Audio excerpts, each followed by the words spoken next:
Welcome to our discussion on Inglewood Paystub rights. We'll explore what you're owed and how to act if your paystub is non-compliant. California Labor Code 226 mandates 9 elements on every paystub: gross wages, total hours for non-exempt employees, all deductions, net wages, pay period dates, and the employee's legal name with the last 4 Social Security number digits or an ID number. Missing any of these can result in penalties for employers. Each paystub element serves a transparency purpose. Gross wages show earnings before deductions. Net wages reflect take-home pay. Itemized deductions clarify where money went. Pay period dates verify hours. Last 4 Social Security number digits or ID confirm ownership. Non-exempt employees must have hours listed, exempt employees do not. Errors that mislead or obscure wages are legally significant. Inglewood follows California's statewide paystub requirements under Labor Code 226 with no additional local rules. While Inglewood has its own minimum wage and hospitality protections, these affect pay amounts, not paystub documentation. Employers in Inglewood adhere to the same 9-element checklist as those in other major California cities like Los Angeles and San Francisco. In California, paystubs must include 9 elements regardless of location. Common violations include missing hours, incorrect employer details, wrong pay period dates, and missing deduction breakdowns. These errors can obscure wage issues.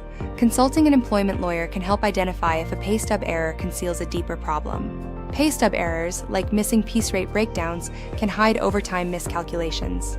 Under Labor Code Paragraph 226E, employees can recover damages for intentional violations, with penalties up to $4,000.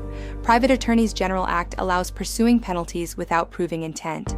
Errors often indicate larger issues, such as unpaid overtime or unclear employer identity, leading to significant financial implications.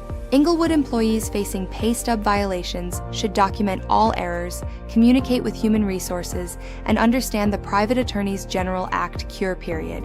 If unresolved, consider filing a complaint with the California Division of Labor Standards Enforcement or pursuing a civil lawsuit. Consulting an employment attorney can clarify your options and potential damages. Gather all paystubs from the past 3 years as they cover most wage claims. Include communications with human resources, corrected paystubs, employment contracts, and records of hours worked. California law protects against retaliation for reporting wage violations. Strict paystub rules ensure transparency, preventing hidden errors and fostering accountability. Courts support recovery of penalties for violations, emphasizing their importance. California courts emphasize that paystub compliance is a substantive protection, not a technicality. Violations disproportionately affect low-wage and high-turnover workers. Precise requirements help all workers identify issues. Enforcing paystub rights protects co-workers who may not know their options. Both individual claims and Private Attorneys General Act actions are effective tools for addressing these violations. Repeated omissions of paystub details can lead to penalties per violation and pay period, often resulting in class action or Private Attorneys General Act lawsuits. Salaried exempt employees don't need hours listed, but other elements are required. Employers have 33 days to fix certain errors under the Private Attorneys General Act, but this doesn't apply to errors hiding actual wages owed.